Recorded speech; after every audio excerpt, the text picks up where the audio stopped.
This week on football is the reintroduction of the chomp wheel. I want you to be normal. I will be just because you're a Liverpool fan. No. I'd love Man United to do well in the Champions League because they're English. The most loyal player in the Premier League. Have you read what Arsenal are doing this January? Hello everybody, welcome to another episode. It is me, Alex, and we are joined today by Brandon. Brandon the was. This guy. And we're going to talk about Amorim.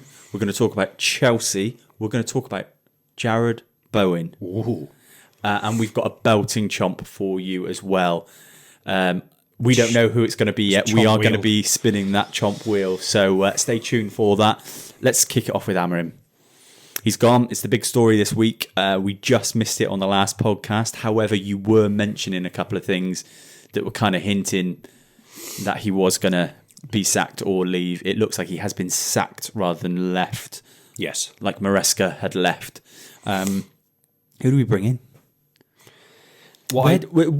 As a Liverpool fan, what do you think of the sacking of Amorim? Are you happy? It's very similar to when Ollie and Ten Hag left, in that you weren't in a good place. You're in a better place under Amorim. So on that instance, you can say, I'm glad he's got sacked. But actually, from that Liverpool bias point of view, when you're not doing well, I don't want you to change managers, because there's always that potential that it does work. Someone comes in and turns it around, like Ollie did, I suppose, when he first came in. When he first came in, yeah. But again, by the end of it, you had our away fans singing Ollie's at the wheel at Old Trafford after spanking you 5-0. So it's that... He finished above you as well. It's that, you don't know if the grass is greener. The grass couldn't be less green. But I just don't think you've learnt your lesson. I don't think you've learnt your lesson. You come out, Jim Ratcliffe in March has backed him, saying he'll be there for a very long time and all that sort of stuff. As a club, you put all your eggs in one basket. And I absolutely adore the idea of either Ollie coming back, or it being a Michael Carrick, or another club legend, another person's destiny and legacy to crumble and crush. I love that idea. And I don't think it works. I just don't think, when we were linked with Gerrard, when all the slot thing was going on, it doesn't work. Yeah, all right, it's great for a couple of games. And then all of a sudden they find themselves well out of their depth, because it's very different turning up and playing in front of 70,000 at Old Trafford, where the buck doesn't always stop at you, compared to probably the most pressurised managerial position in the world, other than Real Madrid. Yeah. Most scrutinised. So it's not a nice job. I really don't feel that people want it for their CV. I think it's a fantastic job. I think people want it for their CV, and they want it knowing full well, like Amorim, like Ten Hag, like all the ones that went before him, it's a payday. Because if you don't see out that contract and you get sacked... I'll never feel sorry for any Man United manager that comes in. Because, like you said, it's a payday. You're getting the opportunity to manage with an amazing crowd, an amazing stadium, an amazing club with full of history. The pressures that come with that are obvious, but if you're a manager worth your salt, the pressure should be natural. Yeah, and you want it. I actually think that Amorim... The money. I'm not backing Glazers in any way, because what they've done, what they've brought out the club, taken out of the club. Go and see my documentary on them on this channel if you want to see that I'm not for them. But the club itself does invest in its squad. We can't pretend that they don't. We do buy big players, and we do tend to go and get the players that our managers, Erik Ten Hag in the past, Jose Mourinho maybe aside, Louis van Gaal, even David Moyes was given a lot of money to go and spend. Yeah, we didn't get the targets, but at the same time, that wasn't to do with not spending the money. No. It was to do with our terrible negotiations and our standing in football at that time. I think it's an amazing job, and I think if you're a manager and you want to go and prove yourself, what better club to go and actually have the resources and have the fans to go and turn it around. We're not expecting anything. But that's where I think you look at it. I agree with you. I do agree with you. It's a free hit. It's a free hit. But that's why I think that so many managers fail, is because they know if they don't do anything, you're in. It's very Moyes when he came in straight after Ferguson. That's very, very different. I think that was the worst. There is time to come in. Yeah. The couple of managers after that, there is expectation. Now, if anyone gets you Champions League football and play in a half decent way, you're happy. Which I think there's no excuse not to with this. I know our squad's thin at the moment, but we have got players that cost 50, 60, 70 and 80 million pounds in there. We've got money to spend probably in the summer as well once we do bring a new manager in, if we don't in January. You've got a potential new 100,000 seater stadium. I don't see the negativity around coming to Manchester United as a player and as a manager. I just think you've got to be the right personality, and that's what we should be looking for anyway. I've got a list of potential available managers for Man United. And they're available. They're available. It's not that you think that they could come because of the stature of the club. Okay. These are the ones. There's a lot of stature in the club. There is a lot of managers that have just become available or free agents, aren't attached to a club. I'll go through them. I want you to rank them or rate them. I want you to rate them from 1 to 10 on how successful you think they'll be. Okay. I want you to be normal. I will be Just because you're a Liverpool fan doesn't mean you can just go, 1. Available managers, Gareth Southgate. What are we out of 10? Out of 10. 3. It's too big for him. United's too big for him. And you can say about England and things like that, Gareth Southgate will not be the one for you. Negative, tentative football. I know you could say, all right, well, that's England and it's tournament football and all that sort of stuff. One of the big things about England fans' criticisms of Southgate was not being able to fit the right players in the right team. And he's got an abundance of talent there that I think he would struggle to field an 11 consistently. He is too negative. You want a lot of United fans want to get away from this back five or the five in general. I can't see him bringing. He wouldn't play a back five. No, but the signs are that he focuses so heavily defensively and stopping teams from scoring. Do you want that at Man United? Yes. Fair enough. I'm sick of conceding 4 a game. Know. Yeah, but you don't. You don't want. No, I love the negativity. attacking football. That is the main thing for Man United, and he would have to understand that. I don't think it's as bad as an appointment as people would make out. People who maybe don't understand the tactical side, and maybe don't actually understand the nuance of being a manager, where if you're going into a club, particularly like Man United, where things aren't great, you look at that England camp. When Gareth Southgate came into that England camp, it was toxic. It was unenjoyable. Players didn't want to play for England. They'd prefer to stay with their club. Then it became the opposite. Okay. It was a good environment. People were enjoying themselves and playing better at England than they were for their club teams, which was an anomaly. And he's also went and took England to multiple finals and semi-finals. I don't get the Gareth Southgate hate. Do I want him as the manager? No, not necessarily, but do I think he would be a decent appointment? I think he'd be good, and I think it would turn the club around. One thing I'll say, I don't want to spend too long on Gareth Southgate, but I think that as an English man, having played for the English national team where pride and passion was at its most in those Euros where the whole lineup of belt, I think it's a lot easier to go in with other English players and revitalise that passion for playing for the national team. With a squad that is very international in Manchester United, and a lot of the Cunhas and the Brunos and things that have got good big personalities but are from a different nation. I do think that's a very different. I'm not saying you couldn't do it. Those are the players that already get the club, right? It's a lot of the English players that have come in that maybe don't. I mean, you look at someone like Luke Shaw. Do I think he really gets Man United? Do I think he's a good player? Yeah. Do I think he really gets Man? No, probably not. Okay, I'll take your point. I think Southgate would be all right. I honestly Southgate do. Enzo Maresca. I'd say he'd be a 6, but I just don't. I don't after the whole very clearly manipulating himself out of Chelsea. I don't trust. I don't like him. And you've got City links with Maresca. That can't go down well. But as a manager, I think he could probably do a 5 or 6 out of 10 job at United. Yeah, I think he had a good record at Chelsea. Did better than people gave him credit for. Joachim Low, former of Germany. Like scratching and sniffing his own bum. That's him. Won a World Cup. Yeah. In terms of big names, I think, yeah, I wouldn't mind it.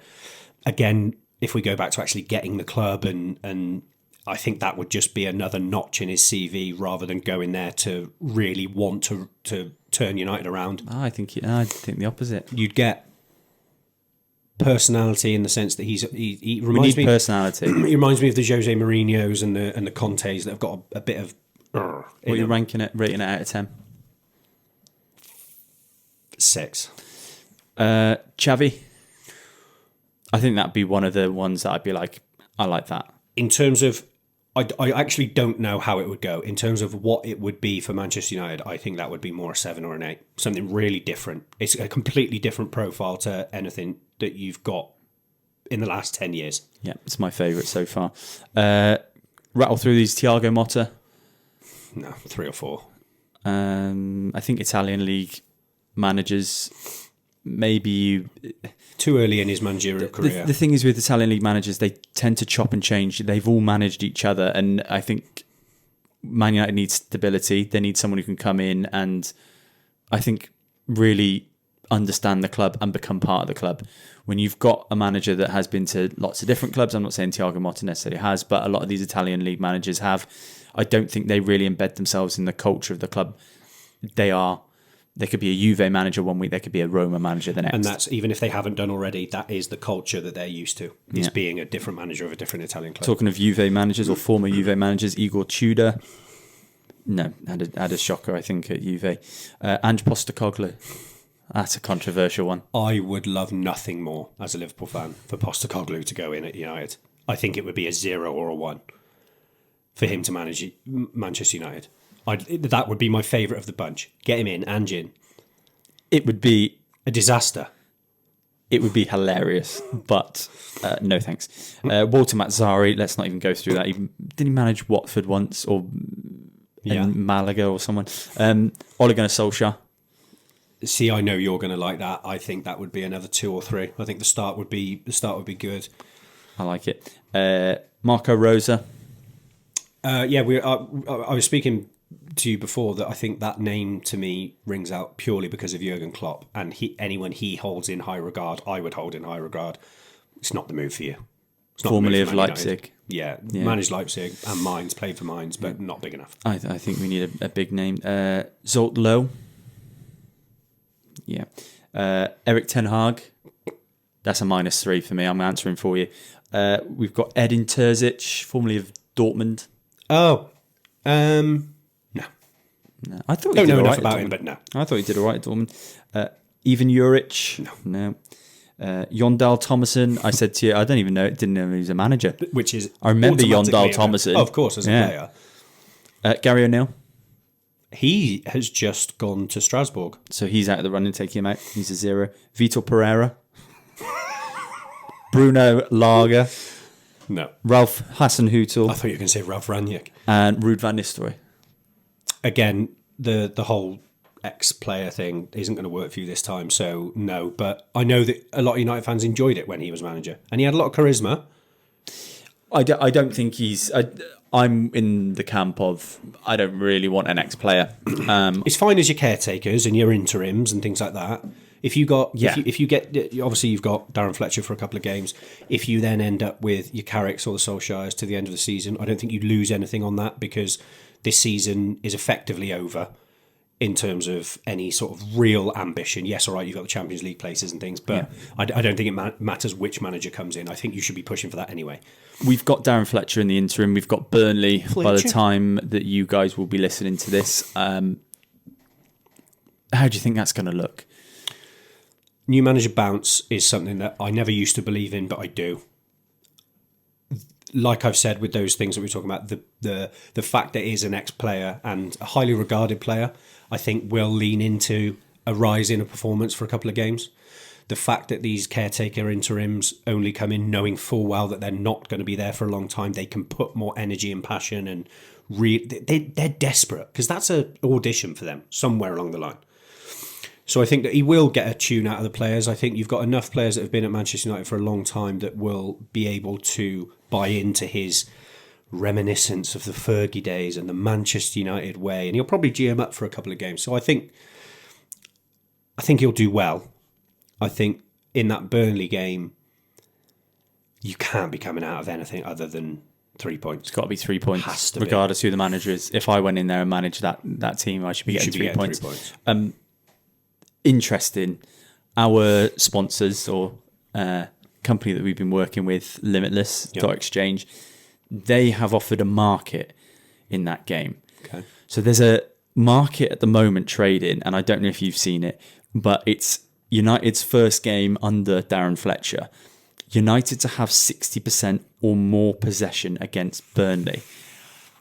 I think we're going to see a Man United side that is completely different in terms of attitude. Might not be that different on the pitch. I think Darren Fletcher is probably going to rock up and go, I want to keep it tight, but I also want to make sure that we can counter on them. I want to be expressive, but I don't think he's going to go and pull up any trees. I think he's going to want to keep the ball. I think he's going to want to dominate. And I think maybe Mason Mount's back, maybe Bruno Fernandes back in the squad. We then have a team that can keep possession. I think possession is going to be really important for us in that game. You went there as a Liverpool fan. You went there earlier in the season to Turf Moor. You absolutely dominated it. And it was really tough for you, but you managed to sneak a win. I think Burnley will set up very similar. Scott Parker will understand that, he's probably not expected to get 3 points, but he's under pressure at the moment. I think United need to go there and win just like you. But I think it will be a tough night. And I think United will dominate the ball, but Burnley will make it difficult. 60% possession, wouldn't be surprised if it's 70. Really? See, I'd go the other way. I do agree that they will make it difficult for you. I do agree that they'll put 11 men behind the ball and it'll be counter-attacking football. I just don't know. I'm pretty sure you've had 60% possession once in the Premier League this season. Away from home against Wolves, arguably the worst team in the Premier League at I that think point. you can argue that Burnley are worse at the moment, considering current form. I like it, and I think if there's ever a chance that trade will land, it will be against Burnley. It'll be this game with a Darren Fletcher boost. I just don't think Man United are good enough. I'd take the trade on. Yes, I think they'll get 60+%. Okay, I will say no. Back in with stats and history, I will say no, and I'll take that and lock mine in as a no. If you haven't checked them out already, Limitless.exchange, you can go and trade against people rather than trading against your standard companies. It is a really interesting concept. It means that you are backing against other people. It means that if you lose, you're losing to your mates sometimes. If you win, you're beating your mates. And the markets are brilliant. 60% possession. That's so unique. It is so niche, isn't it? I love that sort of stuff. I loved seeing it when loads of the others as well. There's loads of markets that are really. I mean, just for an example, Liverpool to finish above Man United, or Man United to finish above Liverpool, which is what our whole podcast has been about this season on Never United. And you can really get behind that. Go and check them out. Limitless.exchange. Moving on, I think just from the Amorim point of view, I think he was unlucky, and he was very lucky at the same time. Yeah. There was something I didn't say during our chat there about Amorim. I was disappointed when I woke up to the news. I did a video on it, and it was very quickly. I literally saw it on my phone, and I had my hood up and my cap on. I was in bed, and my first reaction was, I'm disappointed because we've put a lot of money in. We've put a lot of effort into Amorim, and if you were going to sack him, the time would have been in the summer after we finished 15th and lost the Europa League final. Really strange Not timing. halfway through a season when we are just looking up in terms of performances. I know it wasn't great against Wolves. I know it was bad against West Ham. I know it was awful against Everton. But look at the statistics. We are one of the highest in terms of creating shots, goal opportunities, XG, scoring goals. We have got one of the best in terms of offensive outfits in the league. And you can't deny that because the stats are there. Amorim has made sure he made that change this season. I'm starting to see signs where it's improving. The performances haven't been there, but I think that's effort. And I do think he was let down by the players. Do I think he should have gone? Yes. But do I think he should have gone now? No. And I think that's the difference. I think this is a classic case of fans, not namely you, but fans getting ahead of themselves and wishing for things too quickly. I think that the overall thought process between that United fan base should have been, look, they haven't sacked him in the summer, which they should have done. Let's just, regardless, get behind him. I mean, you were a couple of games ago, they were still singing Ruben Amorim, he'll bring the glory days. That's again, not a bad thing. Of course it's not. You get behind your manager. Absolutely. But then there's such a huge percentage, and we're having it with Liverpool at the moment, where the online fans and the media and things, your ex-United players, they're all getting on his back. So he's going to fight back, and then he's going to put himself in a position where he says something. He's not been shy of saying anything ever. Yeah, I think an experienced manager maybe bites his tongue in a lot of situations. He wasn't backward and going forward. That felt to me like he just wanted out. I think the pressure got to him. I do think that. What I will say is, I was looking through the Premier League table today, and I was noticing a pattern. And I don't know if you've noticed it, but I couldn't find you a manager in the Premier League that has not come under a lot of pressure from the board or the fans at any point during their tenure at that club. So it is to be expected. Yes, it can be heightened at Man United, but what Ruben Amorim did was wilt under that pressure. And unfortunately, for a club the size of Manchester United, you cannot have a manager who lets the pressure affect him that much, because it was affecting him to the point where he was changing teams because of the pressure. He was changing personnel. He was changing his ideas. And I know he held strong, wrongly so. That's his problem. Right there is his problem. He went too hard, too stubborn. And then when the pressure does start to get to him, when he starts folding under that, you've put up such a bravado and that I'm going to do it my way. I don't care what the board say. I don't care what the fans say. This is the way I want to do it, and I'm strong enough to do that. As soon as you show that sign of weakness, you think it was all a load of crap, because you've remained so headstrong for this amount of time, and then it's got to you. You can see it's got to you. You're making changes. You're coming out in the media. It's so obvious. It's so public. You can put that bravado on, go home to your wife and cry on her shoulder, and no one sees that. When you're doing it in the public eye, well, you've told everyone you're going to jump off a cliff. You've walked to the edge, and then you're like, "I've got to do this now." I go back to it. I think these managers, it's too easy nowadays with this setup that if you get sacked, you get paid the remainder of your contract. I don't like that. I think it's too easy for them to go, so what? Yeah, and I understand why, as a manager or as an agent of a manager, you need to put those protocols in place to make sure that when you leave a club, you're not left out of pocket. But I don't like it, and I don't like that a manager would be thinking like that. But then clubs are ruthless. If a club wants you, they'll pick you up and drop you whenever they don't want you. It's not. There's no loyalty. There is no loyalty. And what a fantastic transition into our next topic that I wanted to talk about. Talking about loyalty. Yeah. The most loyal player in the Premier League, for me, I think there's no player that is at that level, that is at a club that level, consistently performing and putting up with it than Jarrod Bowen. Yeah. I think he deserves a special mention. I've got a list for you of players who are in similar positions to Jarrod Bowen who don't even come close to his numbers. And this list will surprise you. Go on. Jarrod Bowen, in the last 6 seasons, has amassed 101 Premier League goal contributions. 6 seasons, Brandon. That's more in the last 6 seasons than the following players: Brian Mbeumo, Raheem Sterling, Marcus Rashford. That's double what Pedro Neto has. Phil Foden, Bukayo Saka. He's got more than Anthony Gordon. He's got more than Leandro Trossard. He's got more than Gabriel Martinelli, or anyone else you want to chuck at me. Chuck a name at me.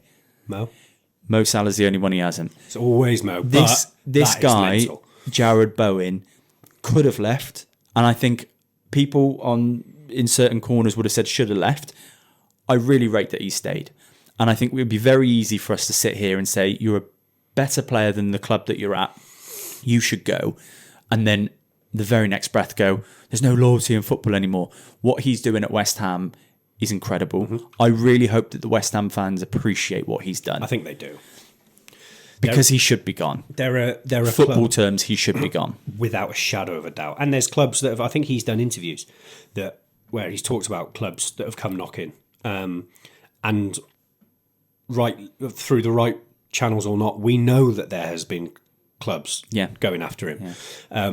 Jarrod Bowen's from the same place as me and Brandon. Yeah, and we've mutual friends and things like that after the fact, not any inside information or anything, but after the fact, we found out that he could have gone here or someone was interested in him or whatever. Yeah. My thing with West Ham and Jarrod Bowen, they seem to have these Mark Nobles, Declan Rices, Bobby Moores, all these sorts of players that become cult heroes. Yeah, not one club legends necessarily, because obviously a few of those have now moved on or have played for previous clubs, but they become so important and integral to the fan club relationship that there's someone that they can pin all their hopes and dreams on, and that they know will get them out of a position, whether that's when they're playing really well or really badly. Jarrod Bowen is their talisman without a shadow of a doubt. I think Lucas Paqueta, you could argue, is actually a better player technically all round. He's got more to his game, but he's not loyal. He's not likable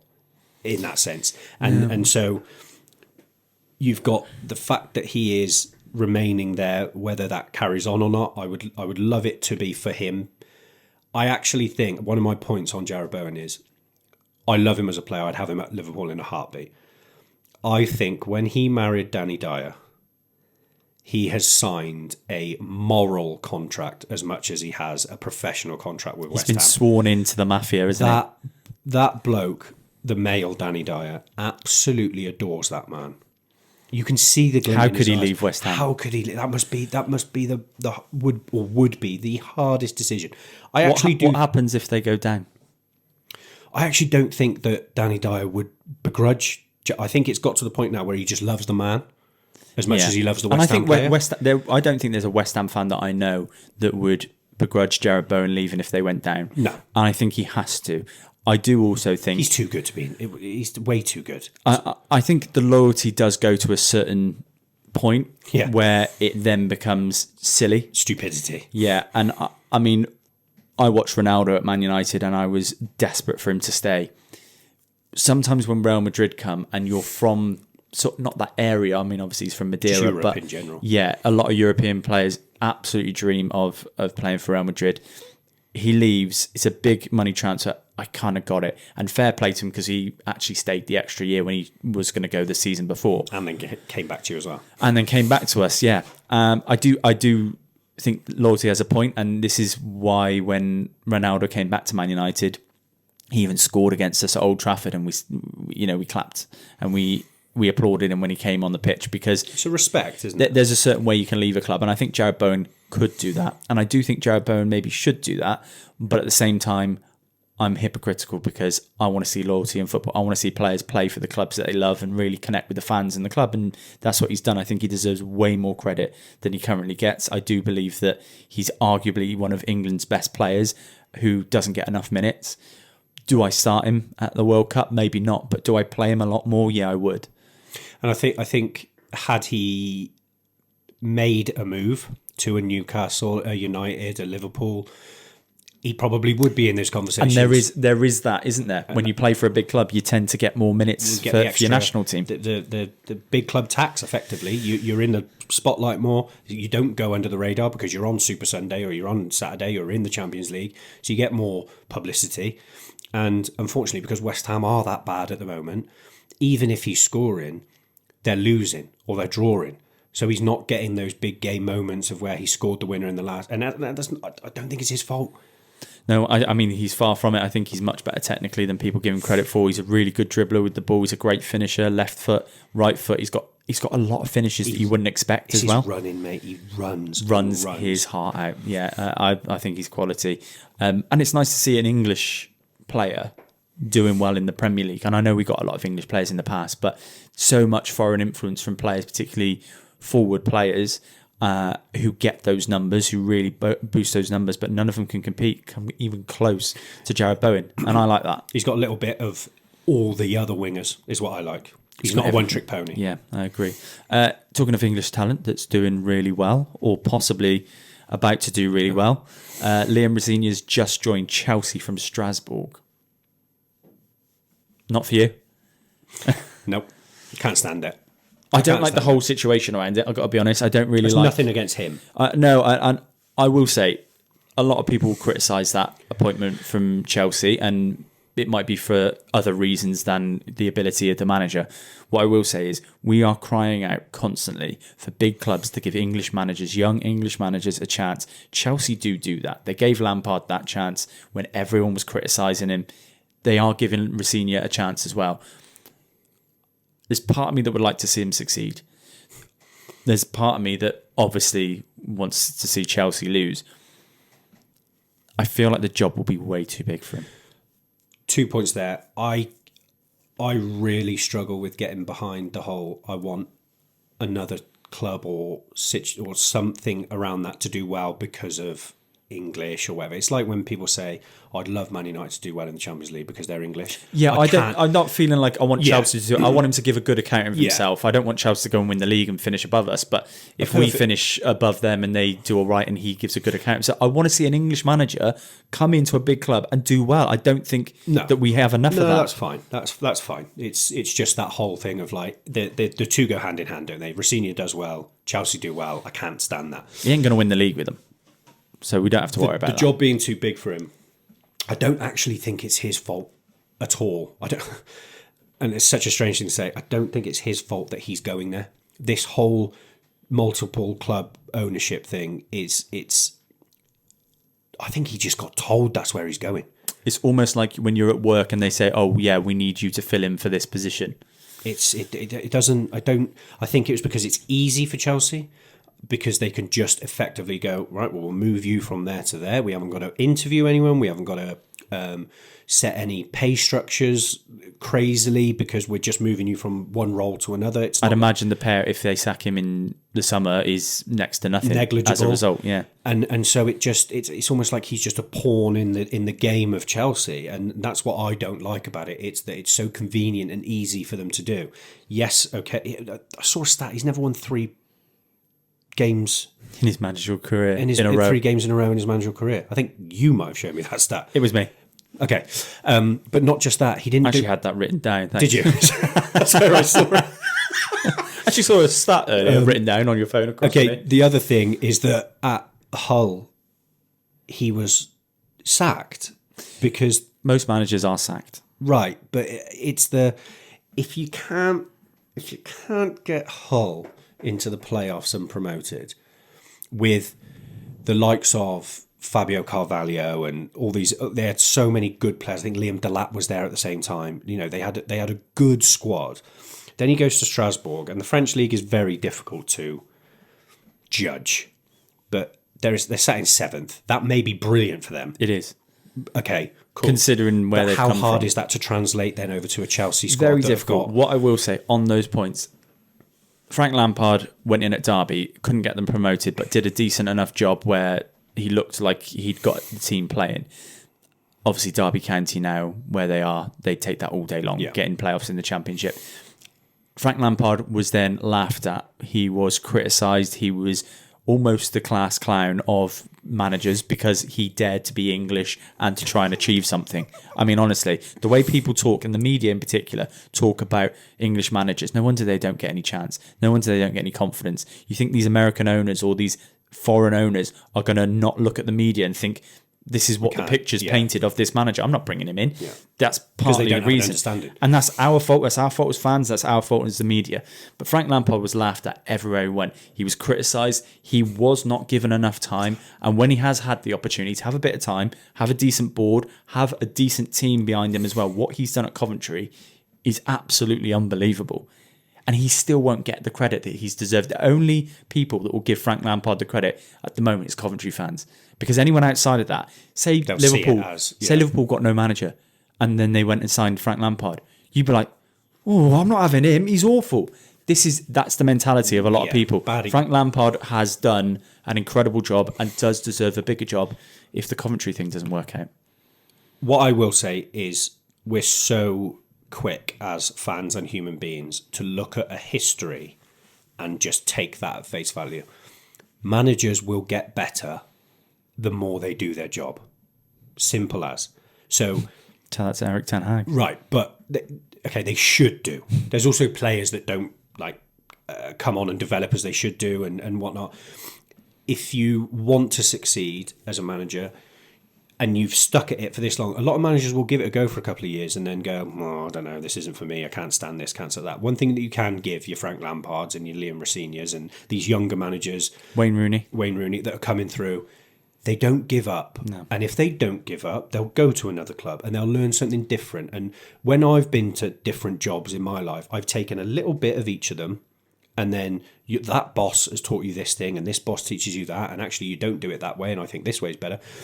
And eventually you'll grow as a manager and as a person in any walk of life. So I do agree. Although I agree that I wouldn't want Frank Lampard at Liverpool, I agree that we need to let these managers have chances. It is funny though, because if you gave... It's the Chelsea link, mate. It's not nothing to do with his... If you gave any Premier League team fan a CV without the name on, but a record in terms of wins, goals, everything, and that was Frank Lampard's, majority of fans in the Premier League would take that person as a manager. As soon as they see Frank Lampard's name attached to it, they'd be like, oh, no. Yeah. So, and I think Liam Rosenior might suffer from that a little bit, not in terms that his record's amazing, but I think a young English manager just doesn't get given the opportunities these days. There's no glamour in it. He deserves it. There's no glamour. We've got, as we mentioned earlier, a featured market for Limitless.exchange, our partners. And this week, it's a belter. We've already had a little nice one. That possession one was great. Have you read what Arsenal are doing this January? No. It's going to blow your mind. They're going to sign another player. They're going to sign another forward player. They already, for me, have the strongest squad in the league. Arsenal have eyed up, and it looks like they are potentially tapping up 20-year-old winger Kenan Yildiz from Juventus. I don't think so. Hasn't he? Aren't they in talks for him to sign a new deal? There's talks of him signing a new deal. I don't know how close that is, right. But Arsenal seem very interested.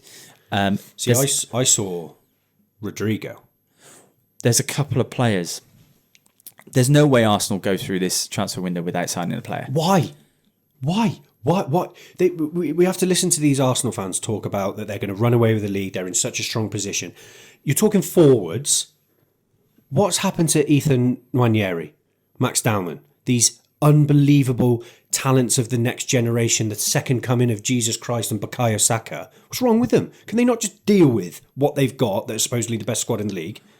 I don't think it's fair to say that a team that's doing really well shouldn't sign more players. I think the biggest strength of the best teams in the Premier League in the past is that they've won something or got close or they're building something and then they've signed another player to strengthen and keep strengthening. Yeah, but it's January when you're already, where's their weak area? I hate them and I hate it. Where's their weak area? They've got a brilliant goalkeeper. They've got fantastic 65 defenders that they can choose from, 300 left backs, 45 right backs, a million centre backs. Not that you're jealous at all. They've got the midfield sorted. They've got all these big name signings they spent God knows how much on up front. What do you think the chances are that there's another one on its way? Limitless.exchange have a market at the moment, which I've noticed, and it is asking the question, will Arsenal complete a $60 million plus transfer in the January window 2026? That is around about £45 million. If you trade yes on that, I think you're doing the right thing there because your return on that is really good.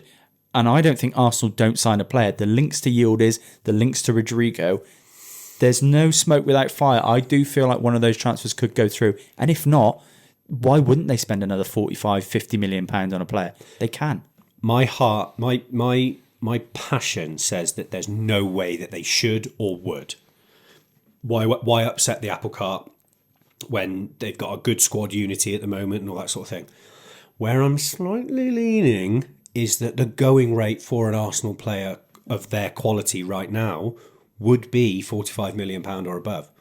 They shouldn't, but I'm happy to go that I actually think they will. You're going to agree with me on this trade. I am. They shouldn't, but you think they will?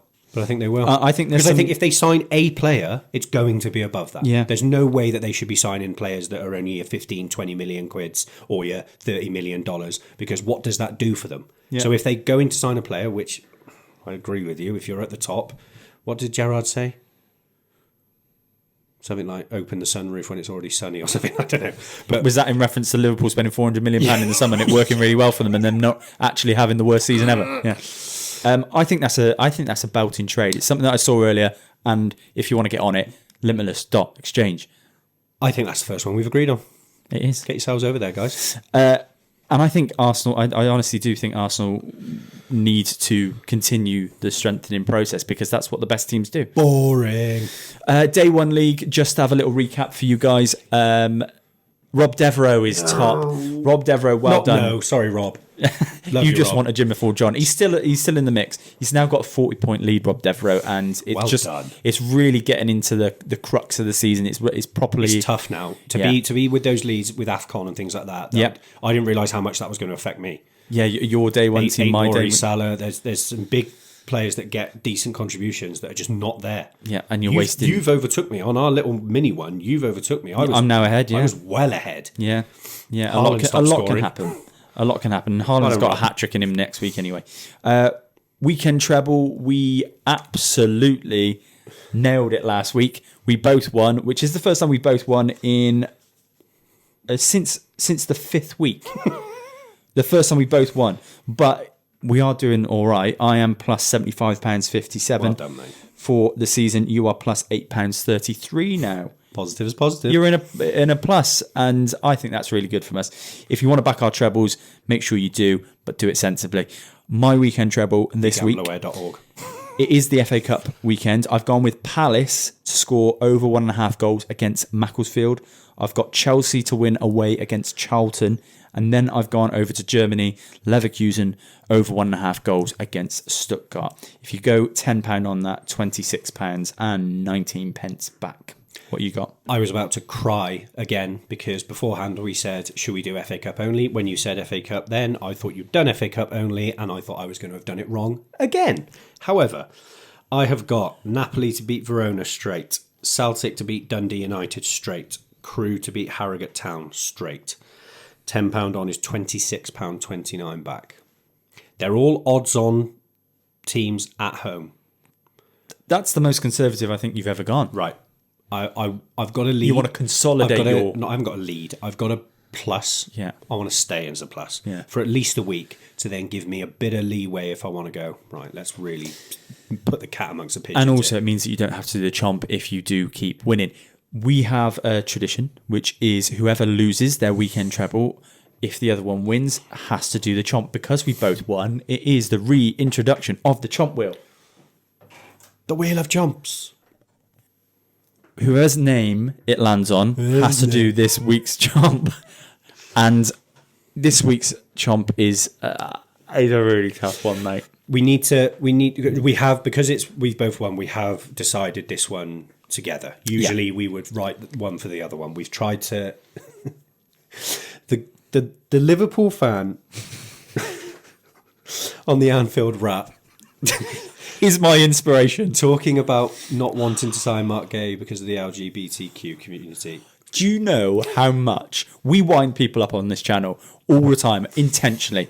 Do you know how jealous I was when I saw that guy say that? Honestly, I saw that happen. I wasn't even mad. I just saw, and I was like, you genius. If I'd have come up with that, I know he's serious. He means that, and he's being ridiculous. I understand. Before you say anything about that, you wish we'd have had that jump and all that sort of stuff. There is a part of me that understands where he's coming from because, not in terms of this isn't the chomp, by the way, guys. Just trying to be inclusive and all that sort of thing, and he's a dweeb. It's unbelievable. Moving on. It's unbelievable. I am so jealous that he said it. I said to you instantly, I am so jealous that I didn't write that exact script for one of you because that would have been brilliant. But we had that in mind. And we just want to say, if anyone has happened to come over from the TikTok clip that will undoubtedly go big on this, that all views expressed are at the point of view of being satire and with a chomp in mind. All right. That's all we need to say. You can say that to you blue in the face. I still get comments on my videos about Brandon saying, isn't that the guy that said Brennan Johnson should be in the English squad? So there's nothing I've got no credibility. So this week's chomp. Chelsea are a disgrace. They've brought in a manager from Strasbourg. This stinks. The reason I want Chelsea in the mud is their treatment of women. What they did to that poor women's team It's 2026. Diversity and inclusion should be absolute priority for football clubs. Wins and titles mean nothing if you can't include the people who need help the most. So who cares how the new manager does? If they really wanted to right the wrongs, they'd have employed Emma Hayes in the vacant role. Should we spin this wheel? Yeah. It's going to happen really quickly. Hold it tight. Yeah. Vince again. It's you. That is me. That is me. When I drew this chomp up with you, I said the best person to do this would be me because you do not look like the type of person that would believe this is true. I look like an anti-fancy fairy who would believe this is true. Do you remember your lines? Give it a... So the first part is me, and then you chime in with, no, why I want to see Chelsea in the mud is... Yep. We can take as many chomps takes as you want. I know, I'm hungry. Are you confident with this? Yeah. I want you to sell it like, because you've got to get into the character of this person. What does this person really feel? I mean, he's a very... lefty. Yeah, and you got to get into that character. Do you feel like? I mean, you are very woke. To be fair, you there? I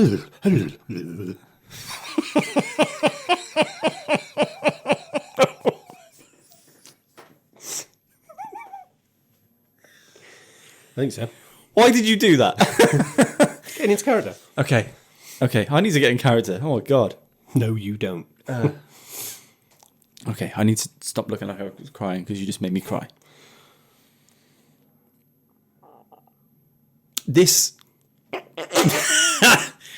Well, one take wonders. Come on, we can do this.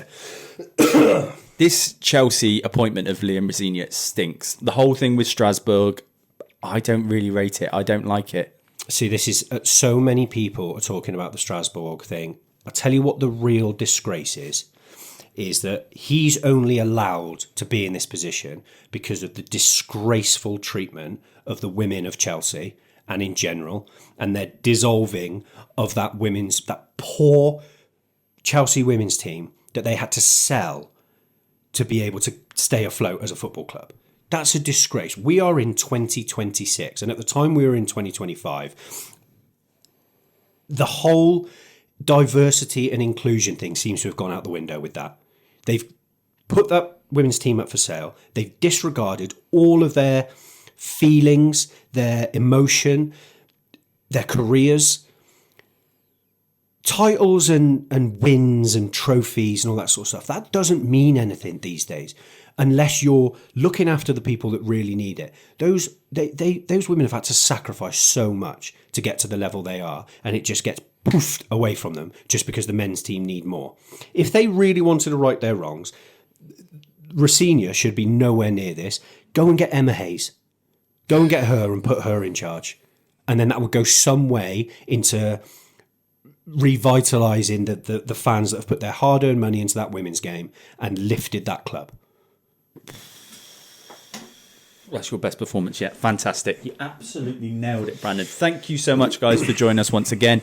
On that fantastic note, go and follow him. He is at @wasgoalposts. It's on TikTok and Instagram. Which I'm not posting on, but I will if you like me on TikTok. If you want to follow me, I'm at @AlexGoalposts on both Instagram and TikTok. You can find us on Spotify and Apple Podcasts under the name Goalposts. Oh. If you haven't already, check out our latest golf video with us trying to break 30. It's good fun. Brand falls over. I make the putt of the century. I fart. You fart a couple of times. Yeah, I think those are the main headlines. Please, we keep saying we're going to do this earlier on in the video, and we may clip this back up, but please give us a like. Probably more importantly, just comment on all the stuff that we do. Tell us any ideas you want. If you disagree, if you want to give us a chomp idea, if you want to... Honestly. Because it's a nightmare writing And do you know what? Just to prove that fact, there was a lovely lad in the last comment section on the video of the quiz, and I didn't see it for a while, and then it came up. I really rate that. Thanks for commenting. And It's just brilliant. one person. We get all the comments we need on TikTok and Instagram. We don't the care. Verts thing, I think it's Al Hilal or someone like that. Even that comments just saying, "How can you not think it's onside?" or whatever. Brilliant. I appreciate it. Get in the comments, like the video, make sure you subscribe to the channel so you don't miss anything in future weeks. We're back next week, next Monday and Wednesday, and every Monday and Wednesday till the end of the season. Bye. Subscribe and love you.